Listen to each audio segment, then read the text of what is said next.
Et tout cela est public. Jamais en URSS ou en Chine, on avait vu ça. On avait vu des dirigeants battre leur coulpe, des journaux étaler les divisions internes. Or, à Pékin, tout est déballé sur la place publique, et vous allez voir avec les images que nous venons de recevoir dans quelles conditions. Ces images montrent une Chine en proie à une nouvelle campagne de critiques violentes contre certains dirigeants. Et comme toujours, le moyen par lequel cette crise est connue, ce sont les dazibao, c'est-à-dire les grands journaux muraux. Au départ, une lutte parmi les dirigeants chinois entre les modérés, c'est-à-dire les partisans de la stabilité politique, et les gauchistes, les héritiers de la révolution culturelle. Mais dès l'apparition des journaux muraux, la cible des révolutionnaires est connue, bien qu'il ne soit pas nommé, il s'agit de Deng Xiaoping. Que la crise soit très grave, le quotidien du peuple l'admet en faisant état aujourd'hui d'une scission au sein de l'équipe dirigeante et d'une gigantesque épreuve de force. Alors on se demande si Mao veut plonger son pays, comme il l'a déjà fait dans le passé, dans une grande remise en question, peut-être une nouvelle révolution culturelle. Est-ce que ces différentes controverses qui secouent la Chine proviennent d'une volonté délibérée de ses dirigeants? Je crois qu'il y a deux aspects. Un aspect, certainement, je crois même précisément, souhaite que le peuple chinois qui bouge.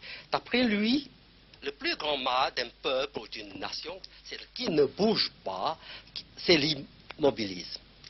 Mais dans un autre sens, je crois, si le peuple n'a pas de mécontentement, il ne peut pas déclencher un mouvement de contestation. Certainement, il y a quelque chose. Certainement, le peuple, le cadre, les grands cadres, moyens cadres, les cadres supérieurs ont trouvé quand même, chez nous, nous avons des contradictions, nous avons des mécontentements. Donc, il faut lutter. Donc, je pense qu'il faut lier les deux. En effet, les grandes campagnes de remise en question par la base ont toujours été l'un des principes politiques de Mao. En 1956, c'est la campagne des 100 fleurs. En 1958, le grand bond en avant. Et puis, de 1966 à 1969, la grande révolution culturelle. Chaque fois, un même but, empêcher que la société chinoise ne se pétrifie, que des élites ne se créent, en un mot, que la révolution ne s'arrête. Mais aussi, ces campagnes de critique publique constituent une forme de soupape de sécurité pour le peuple chinois. Or, depuis la révolution culturelle, il y a certes eu la campagne anti-Confucius, mais qui a rarement pris une ampleur nationale. Aujourd'hui, nous assistons peut-être au début d'une nouvelle grande secousse politique de la Chine, et cela alors que Mao vieilli semble moins tenir les rênes, alors que Zhou Enlai vient de mourir, alors que la lutte pour sa succession augmente. Ceux qui l'emporteront dans cette crise qui débute seront peut-être les futurs maîtres de la Chine. L'Europe, qui pourtant ne va pas très bien, va-t-elle devenir un vaste marché commun? Déjà, l'idée de la candidature de la Grèce et de l'Espagne fait rapidement son chemin. Et voilà qu'hier, on a appris une nouvelle tout à fait étonnante. Le Comecon, c'est-à-dire l'autre marché commun, celui de l'Est, de l'URSS et de ses satellites, propose un accord à la CE, le marché commun occidental cette fois. C'est d'autant plus intéressant que jusqu'alors, les soviétiques portaient un œil, disons, soupçonneux sur l'Europe économique. Alors, s'agit-il de lui donner un coup de pouce ou bien de lui faire un croche-pied? La CE, c'est la communauté économique européenne. La France en fait partie, bien sûr, avec 8 autres pays. Son originalité, les 4 principaux pays, Allemagne, Grande-Bretagne, France et Italie, ont un poids économique sensiblement équivalent. Le Comecon, c'est en quelque sorte le marché commun des pays de l'Est. Mais c'est un marché commun plus fermé et plus soudé. Une raison à cela, parmi les 8 pays, il y a l'URSS qui est économiquement beaucoup plus important que les 7 autres et dont la puissance pèse sur les échanges à l'intérieur du Comecon. Quant au poids économique des deux zones, il tourne presque toujours à l'avantage du Comecon. Déjà, la population y est plus importante, 360 millions d'habitants environ contre 257 pour les 9 pays de la CE. On peut citer d'autres exemples concrets, les céréales par exemple. Le Comecon en produit 2,5 fois de plus que la CE. Quant à l'énergie, si la production d'électricité du Comecon n'est que légèrement supérieure, la production énergétique totale de l'URSS seule est 3 fois plus importante que celle de l'ensemble de la CE. Reste enfin que les échanges entre ces deux zones économiques sont assez faibles, et cela dans un sens comme dans l'autre, mais il semble dorénavant que les soviétiques soient prêts à améliorer ces relations économiques. Pendant des années, c'était vraiment le niet, le refus de reconnaissance du marché commun, puis il y a 2 ans et demi, de premières timides approches, sur quoi la communauté a envoyé son directeur général, mais cela n'a débouché sur rien. Les soviétiques et les autres ont de nouveau abandonné, mais on sentait depuis quelques semaines que quelque chose allait venir, et puis maintenant, un peu plus tôt que prévu, il y a cette demande formelle. Mais si je comprends bien, d'une certaine façon, ce qu'ils nous ont refusé à nous Européens à Helsinki, ils essayent de nous faire croire maintenant qu'avec ce rapprochement, ils nous font des concessions. C'est un marché de dupes en quelque sorte. Je n'irai pas aussi loin. Du moins, moi, je n'avais pas l'impression qu'ils allaient nous faire maintenant des concessions. Et en jetant un premier coup d'œil sur le projet de traité, qui bien sûr ne reflète que leur idée, j'ai pas l'impression qu'ils nous font des cadeaux, mais qu'ils en demandent. Il y a aussi là une volonté de la part des soviétiques de faire contrepoids à la présence américaine en Europe. Et ils feront tout pour exploiter toutes les erreurs ou les hésitations des Européens et des Américains dans ce domaine. Je crois que nous devrions en être conscients, et même il y a une belle leçon à apprendre. L'autre choix, c'est de n'être ni américain, au-delà d'une certaine mesure, je pense maintenant à notre sécurité collective, ni se laisser engager, surtout, trop loin vis-à-vis de l'Est. Il faut, qui l'a dit en France, une Europe européenne. Monsieur le ministre, d'une certaine façon, ce rapprochement avec les Européens, est-ce que cela ne met pas en lumière la volonté des Soviétiques, en quelque sorte, de satelliser, et ce à long terme, l'Europe? Je crois que ce n'est pas le moment de leur faire un procès d'intention. On a beaucoup parlé de finlandisation de l'Europe, ce qui n'est pas agréable pour nos amis finlandais, mais bien sûr qu'il y a toujours une volonté de pouvoir. Je crois qu'elle est à la base de la politique soviétique. À nous de savoir réagir, et je pense que l'Europe saura le faire. La Méditerranée est malade de la pollution. Dans le but de la soigner, tous les pays riverains, 16 en tout, viennent de se réunir à Barcelone et d'établir une convention de lutte contre la pollution. En remontant un peu à Barcelone, on a très vite vu apparaître à la surface les fameuses boues rouges. Vous vous souvenez, en 73-74, ces déversements de déchets toxiques effectués au large de la fureur des pêcheurs corses. Manifestation à ce moment-là, procès, la Montedison avait été condamnée à désarmer ces bateaux poubelles. L'an dernier, elle était à nouveau autorisée à déverser des déchets, en partie épurés, et l'on pensait que le problème serait définitivement réglé par cette convention de Barcelone que la France vient de signer. Mais pour les Corses, rien n'est réglé. Ils viennent même de présenter à la Montedison une facture de 55 millions. 55 millions de dommages et intérêts. Et ce n'est pas tout.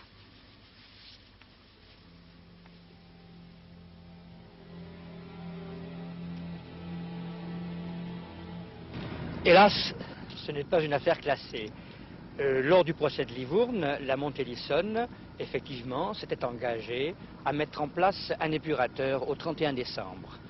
Elle a mis en place certaines dispositions qui font qu'une partie de ce qu'elle rejette est épurée, mais elle continue à rejeter des substances qui ont été déclarées nocives lors du procès de Livourne, puisque je vous rappelle que ces dirigeants ont été condamnés.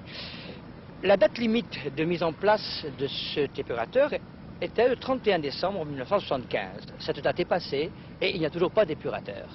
Pour nous, le problème reste entier et hélas, donc, nos espoirs sont déçus. Et qui ne serait pas déçu de gagner dans les textes et de constater dans la réalité que rien n'a changé? Les navires de la Montedison, filmés voici 2 ans, fonctionnent toujours. Ils sortent maintenant de nuit, mais leur sortie figure au registre maritime. L'origine de tout cela, le corps du délit, le voici, en Italie. Une usine immense, des bassins de décantation, des montagnes de déchets, surtout des composés acides. Il y en a des milliers de tonnes, et tout cela a pour destination la mer. Alors la Convention de Barcelone, malgré leur réticence, même les Italiens l'ont signée. Elle interdit, entre autres, le déversement des acides en général. Malheureusement, une convention internationale n'est pas instantanée. Les pêcheurs devront encore attendre la ratification par les parlements des 14 pays signataires. Cela peut durer encore 1 an, peut-être plus. Et les Corses, qui protestent depuis 3 ans déjà, paraissent à bout de patience. À partir d'aujourd'hui, je crois que nous commençons à nous cotiser pour nos armées en base au cas et reste. Nous arrêterons les boues rouges nous-mêmes, avec des décisions par la force. Vous êtes prêts à arrêter les bateaux, le Scarlino, les bateaux poubelles par la force? Tous. On est vraiment décidés. D'ailleurs, dans le cadre d'un syndicat nouveau constitué en Corse, qui groupe vraiment tous les pêcheurs corses, fort de 350 membres, nous avons pris cette décision. Dans la zone des boues rouges, est-ce qu'il reste encore du poisson? Eh bien, je crois pour le moment, il n'y en a pas du tout. Pas du tout, vraiment pas du tout. Il y en a quelques-uns dans la côte, mais il en manque au moins les 3/4. Des ministères au filet du pêcheur, il y a une grande distance. Certes, la Convention de Barcelone est une réussite, mais quand elle sera enfin ratifiée, quand la montée d'Issonne, à bout d'arguments juridiques, sera enfin obligée de céder, on se demande à Bastia s'il y aura encore du poisson et des pêcheurs. Les patrons français partent en guerre contre un journal allemand, le très sérieux Frankfurter Allgemeine Zeitung. Il faut dire que le journal n'y avait pas été avec le dos de la cuillère, en reprochant au patronat français une inconscience comparable à celle des dirigeants de l'Ancien Régime à la veille de 89. Une inconscience qui le conduit à s'opposer à toutes les réformes Giscard. Diffamation, répond le CNPF, les sondages prouvent le contraire. Quoi qu'il en soit, on est bien obligé de se demander si ce ne sont pas les patrons français qui retardent cette fameuse réforme de l'entreprise annoncée il y a 2 ans par Valéry Giscard d'Estaing, préparée, concoctée par Pierre Sudreau et une commission ad hoc, avec au bout du compte un rapport déposé il y a de ça plus d'1 an. La réforme de l'entreprise donne un petit peu l'impression aujourd'hui d'être en panne. Et pourtant, le débat a passionné l'opinion. 140 000 exemplaires de ce fameux rapport vendus, 25 livres sur la question. Alors faut-il s'arrêter à ce simple succès de librairie?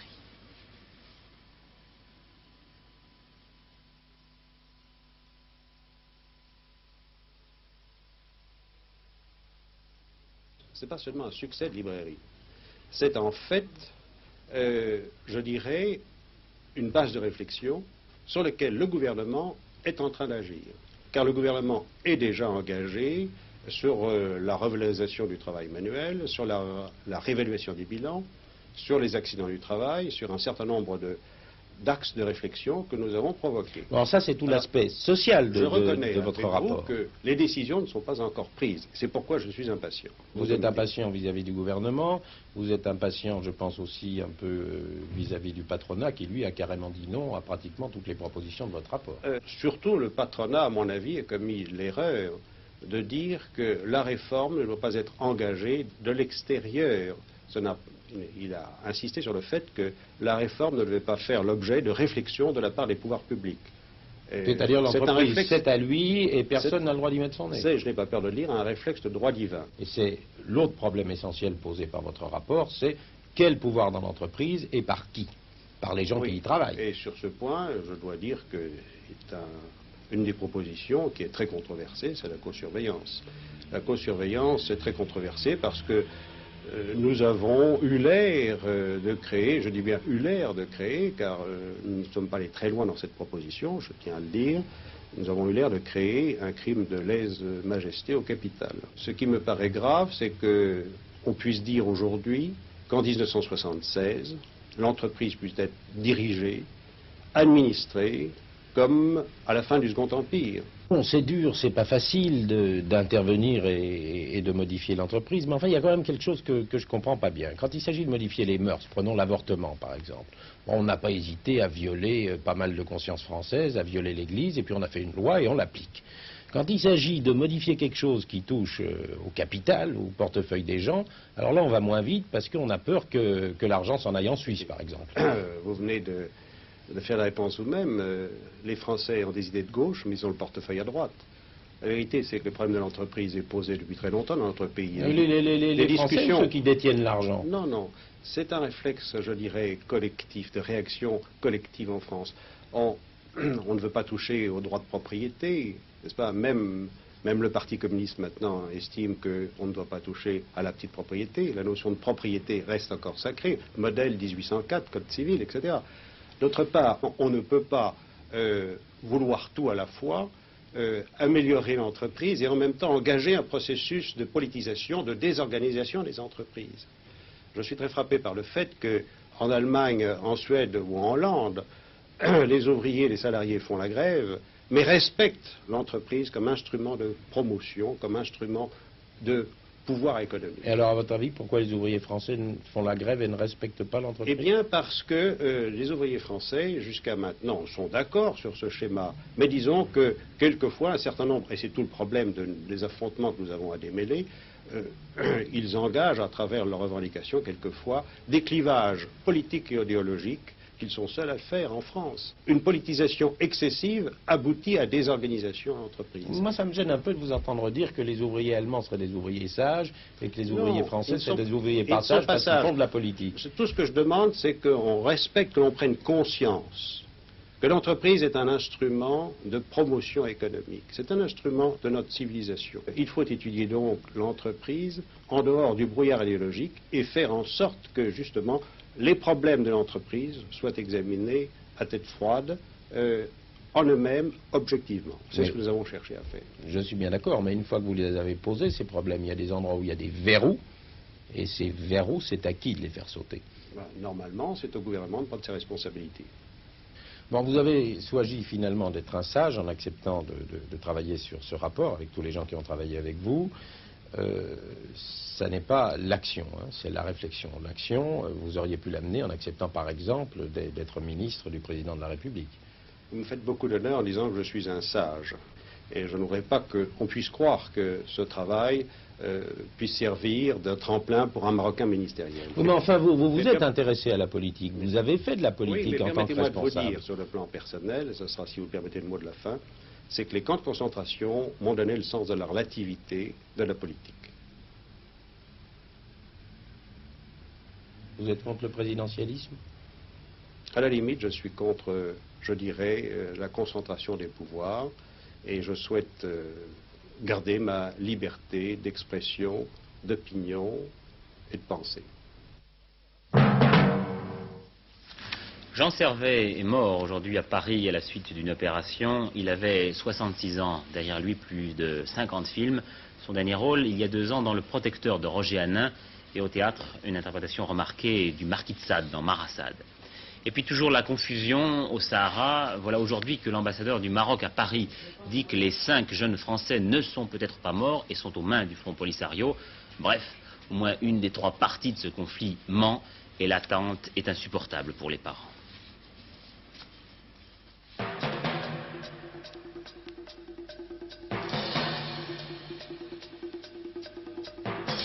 Dans de nombreuses villes, comme ici à Toulouse, les paysans ont manifesté contre les nouveaux prix agricoles proposés à Bruxelles et jugés insuffisants.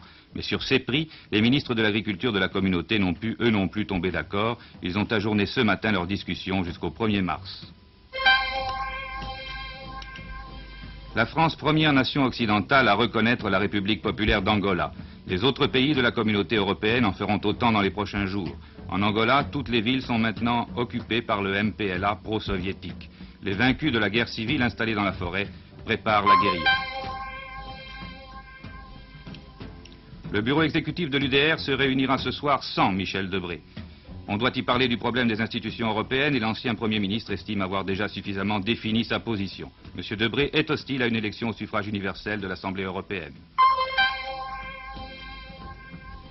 Les 600 ouvriers d'une fabrique de chaussures à Fougères, en Bretagne, ont occupé leur usine ce matin. L'entreprise Réau est en liquidation judiciaire. Les ouvriers réclament le reclassement des licenciés ou bien encore une reconversion de l'usine. Le Messie est revenu, au cinéma bien sûr, et l'on ne voit plus que lui. Bientôt une super production hollywoodienne, Jésus Nazareth, par Franco Zeffirelli. Et dès ce soir, à Paris, un grand film de Roberto Rossellini, Le Messie. Un film austère et qui s'est un peu éloigné de l'enseignement traditionnel du catéchisme. Pourtant, le pape a donné sa bénédiction au metteur en scène et l'Église catholique, par rancunière, a même proposé une église pour la grande première mondiale ce soir à Paris, l'église de la Trinité. Le cinéma à l'église, on n'a pas trop l'habitude, alors ça mérite un petit détour du côté de la Trinité. Dans l'église de la Trinité, ce soir, on projette Le Messie, le dernier film de Roberto Rossellini. C'est la première fois, à ma connaissance, qu'on projette un film dans une église. C'est-à-dire, en effet, c'est la première fois, je crois, qu'on projette un film dans son entier. Mais ce n'est pas la première fois qu'on a projeté quelques fragments. On a projeté déjà des fragments des Actes des Apôtres de Roberto Rossellini. Mais un film en son entier, je crois que c'est la première fois. Et pourquoi pas, on peut bien chanter dans une église le Messie de Handel. Pourquoi ne pas projeter le Messie selon Roberto Rossellini? Et l'Office catholique du cinéma que vous représentez ici ce soir n'envisage pas des actions cinématographiques comme celle-là, plus fréquentes? S'il y avait des films religieux proprement dit, pourquoi pas? En encore faut-il que le film soit vraiment le prolongement de l'enseignement de la foi. Mais vous, Roberto Rossellini, ce film, pour vous, n'est pas un film religieux. C'est un film que vous avez fait dans la série de vos grandes lumières historiques. Vous avez fait un Pascal, un Socrate, un Louis XIV, un Christ. Que ferez-vous après? Ben, je crois qu'il faut, mon point de vue est ça, qu'il faut avoir le courage de dire les choses d'une façon claire pour qu'on ne continue pas à parler des choses toujours en les sachant approximativement. Voilà, c'est ça que... Qu'est-ce que vous entendez par parler des choses approximativement? Mais vous savez, puisque nous avons la tête pleine de choses, de slogans, les gens qui ont la foi, évidemment, connaissent ça, connaissent Jésus très bien. Mais quel est le nombre de gens qui connaissent les évangiles vraiment à fond? Alors pour vous, ce film sur le Christ, c'est un film historique? Dans un sens, c'est historique, oui, c'est les évangiles. C'est une lecture très attentive des évangiles. Et quelle lecture sera votre prochaine œuvre? Je m'attache à Marx tout de suite après. Marx après les évangiles, c'est quand même un chaud et froid. Non, mais écoutez, c'est quand même les deux choses qui touchent de plus près toutes les pensées modernes. Alors il faut les connaître bien. Pourquoi est-ce que dans votre film, la Vierge est plus jeune que le Christ? Bon, je sais pas, puisque vous savez, je suis un bon voleur et Michel-Ange a fait la Vierge plus jeune que le Christ. Alors je peux voler. J'avais un bon modèle devant moi. Bien, regarde, mon père.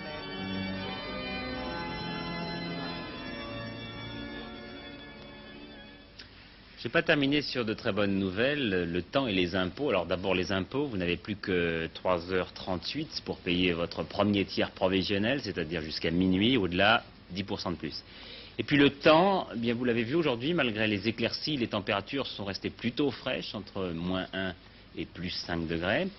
Demain encore le froid, avec des gelées matinales, des nuages sur toute la moitié nord, mais quand même un ciel un peu plus clément dans la partie sud. Voilà, Gérard Holtz prend le relais de l'information tout à fait en fin de programme vers 23h15 après les dossiers de l'écran. En attendant, bonsoir et à demain.